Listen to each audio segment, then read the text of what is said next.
À la une de l'actualité, le budget de l'État passe à plus de 6 165 milliards de francs CFA. Budget examiné hier en Conseil des ministres. Autre décision validée, les cours de mercredi matin aux primaires. La synthèse de ce Conseil des ministres dans quelques instants. C'est la journée internationale de l'alphabétisation autour du thème « Lire le passé, écrire le futur ». Le gouvernement ivoirien invite les personnes analphabètes à apprendre à lire et à écrire. Un Ivoirien à la tête de la Cour africaine des droits de l'homme et des peuples. Son nom, Sylvain Auré. Il a été élu le lundi 5 septembre à Arusha, en Tanzanie, par ses pairs pour insuffler une nouvelle dynamique à la Cour africaine des droits de l'homme. Bonjour à tous. Commençons par cette audience du chef de l'État. Le président a reçu hier le directeur général du groupe français international Colas, spécialisé dans la construction des routes. Ce groupe, présent en Côte d'Ivoire depuis plus de 50 ans, entend accompagner l'État ivoirien dans le développement des infrastructures routières. Le compte-rendu de Jérôme Kofi à Boulin. Avec son expertise avérée dans le domaine des travaux publics et plus précisément dans la construction des routes, le groupe français international Colas se dit prêt à accompagner la Côte d'Ivoire vers le développement. Un engagement que son directeur général Thierry Junestar est venu confirmer ce mercredi au président Alassane Ouattara. J'ai eu le plaisir d'être reçu en entretien par son Excellence et ça nous a donné l'occasion de passer en revue plus de 50 années de collaboration entre Colas et la Côte d'Ivoire et de voir dans quelle mesure nous pouvons continuer à apporter notre savoir-faire, la grande qualité de nos travaux et participer pour les années à venir au développement des infrastructures ivoiriennes. Cet engagement de l'international Colas devrait trouver écho favorable auprès de l'État ivoirien.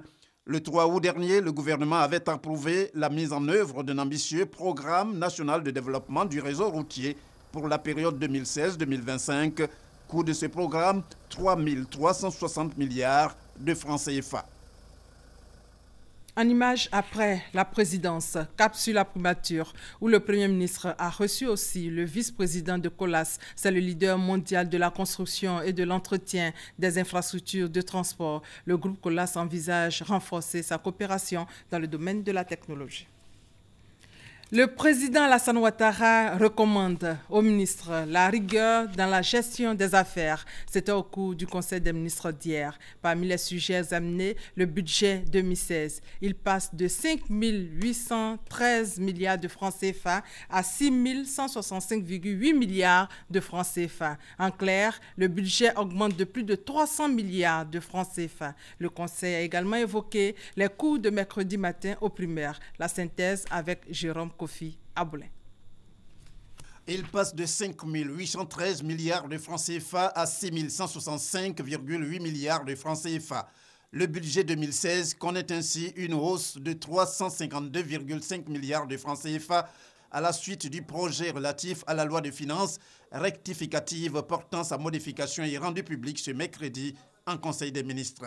Le budget 2016 avait été élaboré sur la base d'hypothèses relativement favorables, de hausse notamment de la production de cacao, de la bonne tenue de la production d'hydrocarbures, de la bonne évolution du commerce extérieur. Le nouveau budget, ou le budget rectificatif, s'établit donc à 6 165,8 milliards de francs CFA. Donc c'est la première fois que ce budget dépasse la barre des 6 000 milliards de francs CFA. Un conseil des ministres également préoccupé par la rentrée scolaire 2016-2017.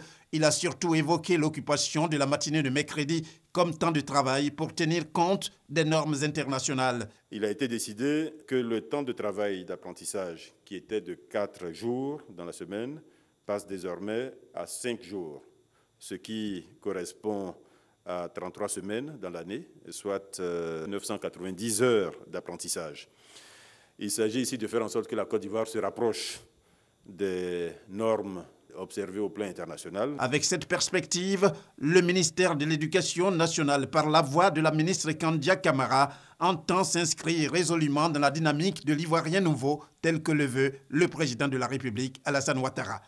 L'objectif de cette réforme, c'est l'amélioration de la performance du système éducatif, l'amélioration du niveau de nos élèves et l'amélioration, évidemment, des résultats scolaires. Je voudrais faire remarquer que dans la quasi-totalité des pays, nous avons un régime pédagogique de 5 jours. Et à titre d'exemple, vous avez l'Allemagne, la France, 5 jours, le Bénin, le Cameroun, le Sénégal, le Burkina Faso. Pourquoi est-ce que nous prenons cette décision? Quand nous avons interrogé les enseignants, les inspecteurs de l'enseignement préscolaire et primaire, les IEP, et les inspecteurs généraux disciplinaires, tous ont relevé le fait que dans l'emploi du temps de nos élèves, seulement 20 minutes étaient consacrées au français et aux mathématiques. 20 minutes d'apprentissage pendant 4 jours. C'est pour cette raison que nous avons décidé, tout en maintenant le régime pédagogique journalier, c'est-à-dire les 6 heures, d'occuper la demi-journée du mercredi pour faire en sorte que nous ayons au minimum 1 heure d'apprentissage en français, en écriture et en mathématiques. Et la ministre Kandia Camara de préciser que des rencontres en vue d'une sensibilisation sur l'occupation de la journée de mercredi se sont déroulées entre des membres de son cabinet, des enseignants, des syndicats, des parents d'élèves et des chefs traditionnels. Des échanges dans le cadre du dialogue permanent entre le ministère de l'Éducation nationale et ses partenaires sociaux. Dans l'actualité, aujourd'hui, c'est la journée internationale de l'alphabétisation. Thème de la journée, lire le passé, écrire le futur. Le gouvernement ivoirien sensibilise la population sur l'importance de l'alphabétisation et de l'éducation formelle. Chantal Eouma, à Kandon. L'alphabétisation est un droit humain fondamental et un facteur déterminant du développement social et humain. La Journée internationale de l'alphabétisation, célébrée cette année, rend hommage à 50 années d'engagement, d'efforts et de progrès accomplis à l'échelle nationale et internationale pour améliorer les taux d'alphabétisation à travers le monde sous le thème « Lire le passé, écrire le futur ». C'est l'occasion pour le gouvernement de rappeler sa détermination à donner à l'alphabétisation et à l'éducation formelle toute leur place dans le développement de la Côte d'Ivoire. Selon l'UNESCO, notre pays connaissait un taux d'analphabète de 43,8% en 2014. À l'échelle de la population générale, ce taux est plus que préoccupant. Il est en effet incontestable que l'analphabétisme constitue un véritable frein au développement humain durable. Il est impérieux que nous réhabilitions cette frange de notre population dont les talents sont connus au même titre que chacun de nous. Ainsi, en donnant à l'analphabète des compétences de base pour assumer son rôle d'adjuvant social de façon harmonieuse, nous luttons par ailleurs contre la pauvreté et les fléaux qu'elle peut induire. La lutte contre l'analphabétisme est une vision du président de la République, Alassane Ouattara. Le gouvernement ambitionne de réduire le taux de cette gangrène sociale pour une Côte d'Ivoire émergente à l'horizon 2020. Le gouvernement de Côte d'Ivoire, par ma voix, invite la population ivoirienne et toutes les parties prenantes au développement à s'engager résolument dans ce noble combat contre l'ignorance, l'illettrisme et la pauvreté et à intégrer l'alphabétisation dans les programmes et projets de développement. J'exhorte toutes les couches sociales analphabètes à s'inscrire massivement dans les centres d'alphabétisation. C'est à ce prix que chacun pourra acquérir et renforcer ses capacités instrumentales et intégrées en vue de son autonomisation. La célébration de la 50e journée internationale de l'alphabétisation se déroule en ce moment au siège de l'UNESCO à Paris. L'événement est marqué par la remise de prix internationaux aux personnes ayant proposé des solutions innovantes pour améliorer le programme de l'alphabétisation. En bref, le lundi 12 septembre, jour de la fête de la Tabaski, est déclaré jour férié et chômé sur toute l'étendue du territoire national. Communiqué du ministère de l'Emploi et de la Fonction publique et de la Protection sociale. Il faut dire que la Tabaski et la rentrée scolaire coïncident cette année. C'est probablement le 12 septembre. Quelles sont les dispositions prises par les parents pour faire face à la situation ? Comment gérer son portefeuille pour ne pas trop sentir la rentrée scolaire et la Tabaski? Constat de Konaté Moussa. La période s'annonce très agitée pour certains parents. La rentrée des classes fixée pour le lundi 12 septembre, la fête de Tabaski ou l'Aïd el-Kébi à la même date. Des événements pour lesquels les parents retroussent les manches pour le bonheur des enfants. Pour ce guide religieux, aucune hésitation, l'école passe avant tout. Moi personnellement, j'ai opté pour l'inscription de mes enfants avant la Tabaski. Bien vrai que les deux événements sont très très importants, pour les enfants surtout, mais il faut dire que la scolarité, pour moi, est encore plus avantageuse. Priorité à l'éducation, pourtant dans les marchés, une autre réalité. Pour les vendeurs d'articles scolaires, c'est un moment de vache maigre, tandis que les commerçants de vêtements et les couturiers jugent la période moissonneuse. Ça ne marche pas.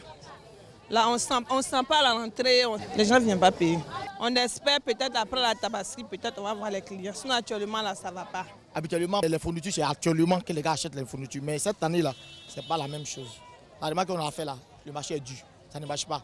On ne sait pas si c'est parce que les deux périodes là sont en même temps. Je ne sais pas si c'est à cause de la fête de la Tabaski. Mais vous constatez que voilà, les trucs qu'on a envoyés. Ça, c'est le premier stock là.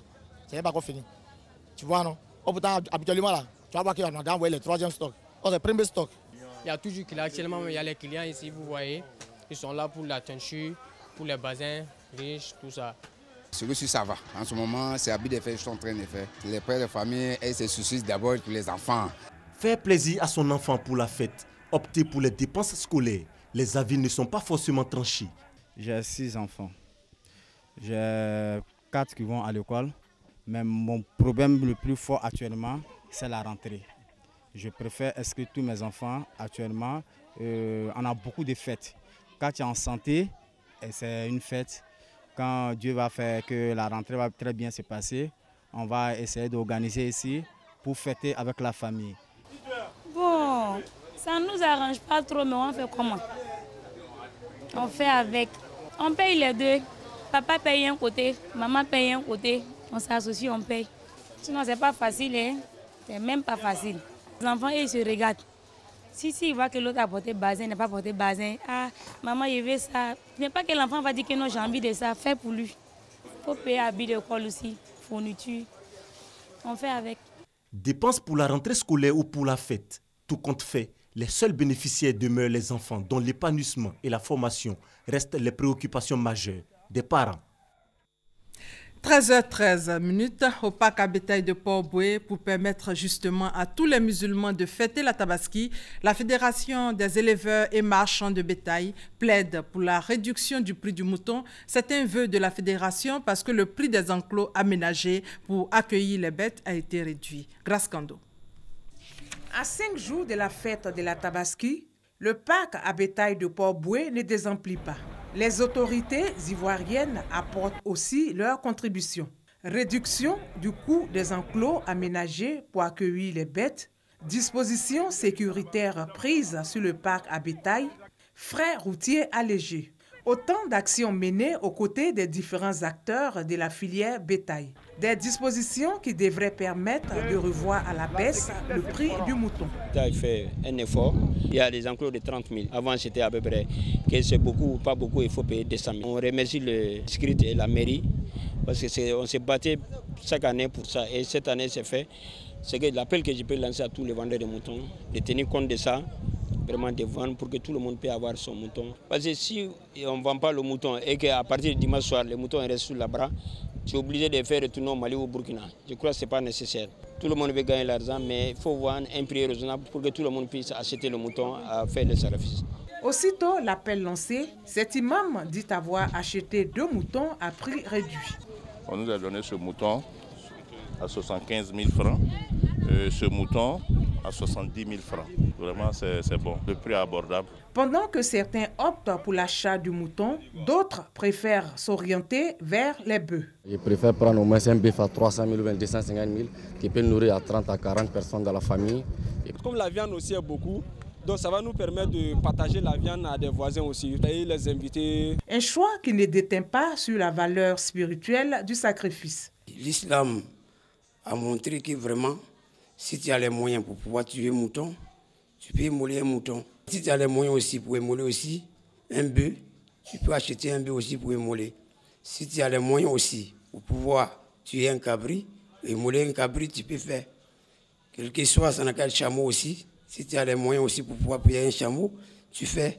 Tout ça, ça a été recommandé. Tout ce que tu pourras faire pour immoler une bête, tu le fais. La Tabaski est la fête la plus importante dans la religion islamique. Elle est aussi synonyme de générosité envers les pauvres et les nécessiteux. Et donc, le lundi 12 septembre, jour de la fête de la Tabaski, est déclaré jour férié chômé sur toute l'étendue du territoire national, communiqué du ministère de l'Emploi et des Affaires sociales. Et justement, à 4 jours de la fête de la Tabaski, il a été organisé à Daloa, dans la cité des Antilopes, le concours du plus beau bélier de la commune. La compétition s'inscrit dans le cadre de la promotion de la filière bétail dans la région du Haut-Sassandra. C'est aussi un moyen d'inciter la jeunesse à l'élevage des ovins. Commentaire, Honorine Ingori. Avec 34 moutons au départ, appartenant à 25 éleveurs, c'est le mouton au dossard numéro 13, appartenant à Abdoul Moumouni, qui a remporté le concours du plus beau bélier de la commune de Daloa. Une somme de 100 000 francs CFA et 10 sacs d'aliments de bétail ont été remis à son propriétaire pour l'aider à accroître sa production. Pour l'initiateur du concours, Ben Ali Bakayoko, par ailleurs président du comité d'organisation, cette cérémonie revêt un double sens. Au-delà du caractère festif, elle vise la promotion de l'élevage des ovins dans la région. Elle se veut aussi une invite aux jeunes à s'investir dans l'élevage moderne, porteur de richesse, c'est-à-dire de se tourner vers l'entrepreneuriat jeune, veut cher au président de la République. On a initié cette cérémonie pour réaliser des objectifs dans le cadre de la création de l'emploi, de la promotion de la jeunesse. C'est ce qui nous a motivés et vraiment on remercie tout le monde. Ça a été une fête, mais on ne va pas s'arrêter là. Il y a des perspectives déjà pour l'année prochaine. Encadrer les jeunes pour qu'ils produisent des animaux de qualité, comme vous avez pu le constater, afin de parvenir à l'autosuffisance en ovins, à Daloa d'abord et partant ravitailler le reste du pays. Le maire de la commune de Daloa, Samba Koulibaly, a encouragé l'initiateur à poursuivre cette œuvre, lançant un appel à la jeunesse à s'approprier ce type d'élevage pour permettre à la Côte d'Ivoire d'être autosuffisante en viande. Une bonne nouvelle donc pour la fête de la Tabaski qui s'annonce. En santé, 220, c'est le nombre de malades opérés gratuitement de la hernie à Aoué, un village situé dans la sous-préfecture de Brofo-Doumé, une initiative de l'ONG La Vie. On fait le point avec Chantal Eouma Akanda. Anthony Monet, la cinquantaine révolue, est un habitant de Aoué, village situé dans la sous-préfecture de Brofo-Doumé. Pendant des années, cet homme souffrait d'une hernie hydrocèle, une maladie qui l'empêchait de s'épanouir et de vaquer librement à ses occupations. Dans ce village, le cas d'Anthony n'est pas isolé. Ils sont nombreux à souffrir de ce mal, bénéficiant du soutien de l'ONG La Vie. Ce sont 220 malades qui ont été opérés gratuitement de la hernie. Il faut remercier l'équipe de l'ONG, avec à sa tête le président Soro, parce que opérer 220 personnes gratuitement, c'est faire économiser des millions. Et donc le sentiment qui nous anime aujourd'hui, c'est la joie. Un mois après l'opération, le président de cette ONG se rend aux côtés des malades pour s'enquérir de leur état de santé. Avec Aoué, nous formons maintenant une famille. Et je pense que, j'ai dit au chef, très prochainement, on peut revenir à Aoué. On va continuer notre travail au niveau d'Aoué. L'ONG La Vie est une organisation qui a fait de la cure hernière son cheval de bataille. Elle entend continuer dans cet élan de solidarité, en vue de contribuer fortement à la bonne santé des populations. Après le village d'Aoué, ce sont les malades de la commune de Songon qui vont bénéficier du soutien de cette organisation. Une autre ONG à Tiasalé, dans la région de la Yébi-Tiassa, l'ONG Yeo Yénian, met un accent particulier sur l'autonomisation de la femme, surtout celles issues du milieu rural. Des femmes ont été invitées à se mettre ensemble pour bénéficier d'un encadrement et d'un appui. Et l'initiative porte fruit. Reportage Walter Amadou Ouattara.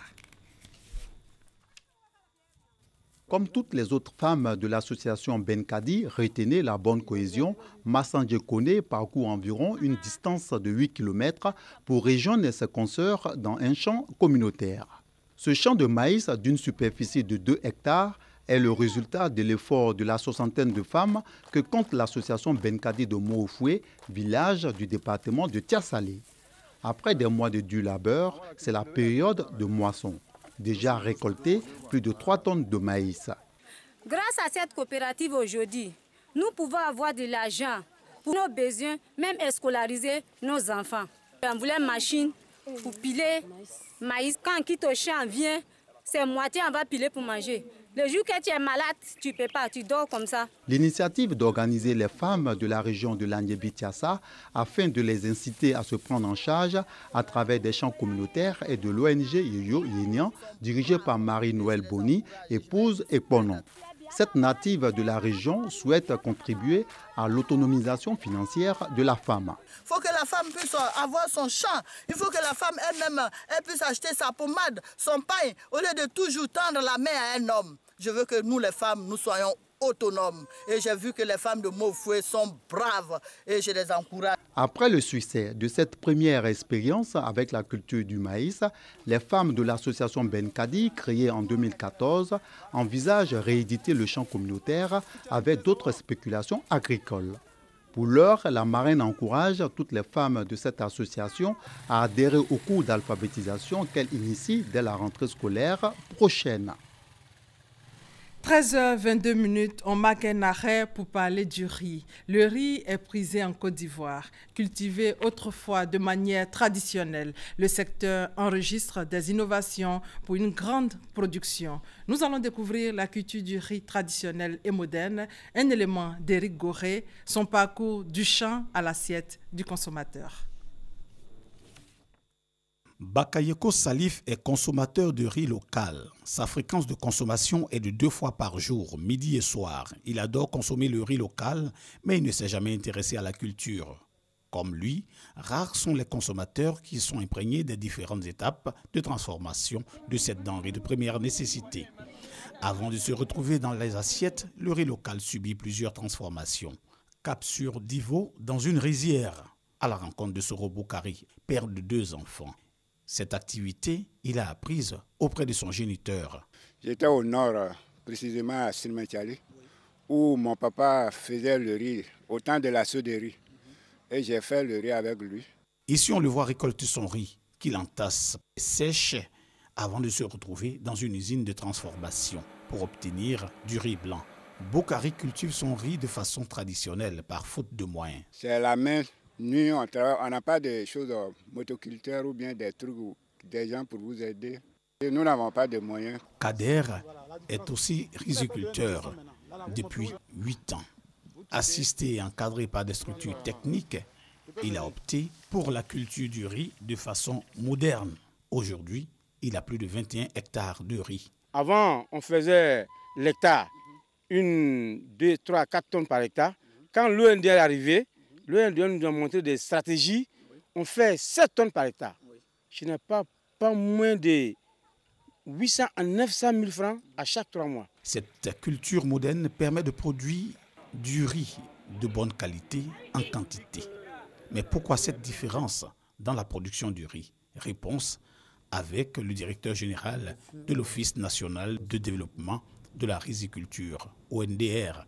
La différence un peu due à l'insuffisance des moyens de l'ONDR. C'est très important. L'ONDR est en charge de prendre en compte l'ensemble des riziculteurs de Côte d'Ivoire, de les amener à mettre à la disposition des Ivoiriens du riz qui est bon à manger. Pour aménager un bas-fond, les montants sont tellement importants que l'État ivoirien fait appel aux partenaires extérieurs qui nous aident à faire des barrages. En Côte d'Ivoire, ce sont plus de 200 000 hectares de bas-fonds qui ne sont pas encore aménagés, faute de moyens. 30 millions de francs CFA, c'est la valeur totale des primes que vient de distribuer la coopérative agricole Sinicoson de Méagui à ses adhérents. Ce geste vise à récompenser les planteurs pour les efforts fournis lors de la campagne du cacao. En plus de ces primes, les producteurs ont également reçu des produits phytosanitaires. Commentaire Moussa Konaté. Les planteurs de la coopérative agricole Sinicoson de Méagui peuvent aborder la rentrée scolaire 2016-2017 avec sérénité. Ils viennent de recevoir des primes allant de 25 000 à 900 000 francs CFA de la part de leur structure. L'action vise à encourager et soutenir les producteurs. Elle a coûté la somme de 30 millions de francs CFA. Quand on paie les primes, nous sommes très heureux parce que ces moments difficiles, la coopérative est venue à notre rencontre. Donc nous sommes très heureux de la coopérative Kouazi. Ce que Kouazi a posé comme acte positif est très bon pour nous. Nos producteurs ayant suivi des formations dans les champs écoles, ayant mené d'autres activités pour rendre la cacaoculture en pleine, j'allais dire, norme respectant la qualité du chocolatier, alors pour certaines activités menées, il faut les encourager. Malgré les voies impraticables qui mènent aux zones de production, la coopérative agricole Sinicoson de Méagui veille à améliorer les conditions de vie de ses adhérents. Elle a ainsi réalisé 2 écoles primaires et des pompes hydrauliques dans les villages d'Abodakrou et Assaoulé-Krou. Créée en 2007, la coopérative agricole Sinicoson de Méagui compte à ce jour 1700 planteurs. Une nouvelle ambulance médicalisée à hauteur de 30 millions de francs CFA, des tables-bancs semi-métalliques et la distribution de 60 kits scolaires. C'est le don qu'a reçu le village Ndakro dans la sous-préfecture de Tankessé, département de Kounfao, région du Gontougo. Eman Nyamia. Faible taux de scolarisation, plateau technique des hôpitaux insuffisants, centres de santé éloignés. Les principaux soucis du pays profond. À Ndakro, village situé dans la sous-préfecture de Tankessé, département de Kounfao, ces préoccupations sont en passe d'être résolues. L'unique centre de santé rural vient de bénéficier d'une ambulance médicalisée flambant neuve d'une valeur de 30 millions de francs CFA et l'école primaire du village renforcée en table-banc semi-métallique. Les élèves, eux, ont reçu 60 kits scolaires, une bouffée d'oxygène pour une rentrée scolaire fixée pour le 12 septembre prochain. Les donateurs, le conseil Café Cacao et un cadre du département disent ainsi soutenir la mutuelle de développement de Ndakro qui œuvre selon eux pour le bien-être des populations. Amon Cabran René, président de la mutuelle, a quant à lui indiqué sa volonté de contribuer avec toutes les bonnes volontés au développement de sa localité. Il a exhorté ses parents à l'union et à l'entente afin que leur localité puisse bénéficier davantage d'actions pour leur bien-être social. Ces dons ont été réceptionnés à la faveur d'un événement culturel dénommé Août 2016. Biannuel, l'événement vise un double objectif: faire la promotion de la culture à Nyi, penser et planifier le développement de tous les départements de Kounfao. Bonne nouvelle pour la Côte d'Ivoire dans le domaine de la justice. La Cour africaine des droits de l'homme et des peuples est désormais dirigée par un juge ivoirien.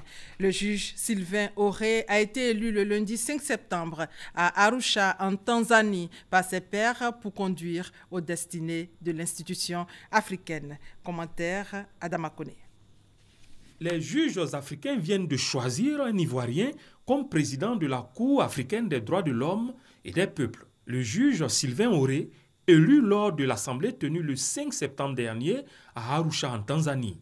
Sylvain Auré, après 6 ans de présence dans l'institution, a convaincu ses pairs par sa maîtrise des rouages de la Cour, par sa vision d'une culture pérenne des droits de l'homme en Afrique.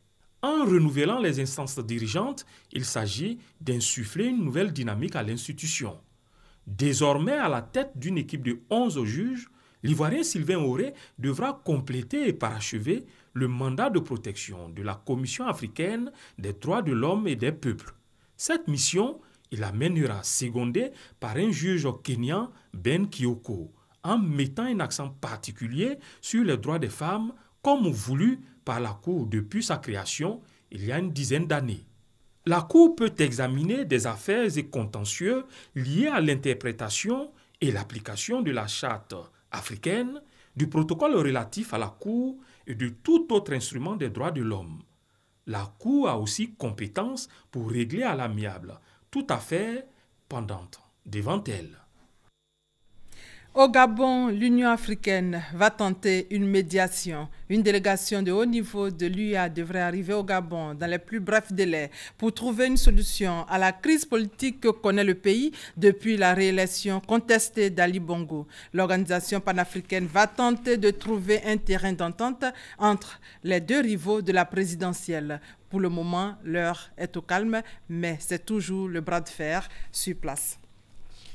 En bref, pour terminer, François Hollande a prononcé ce matin un discours sur la démocratie face au terrorisme à Paris. Le président français a saisi l'occasion pour préciser ses intentions pour la présidentielle de 2017. Et c'est la fin de ce 13h. Merci de votre fidélité.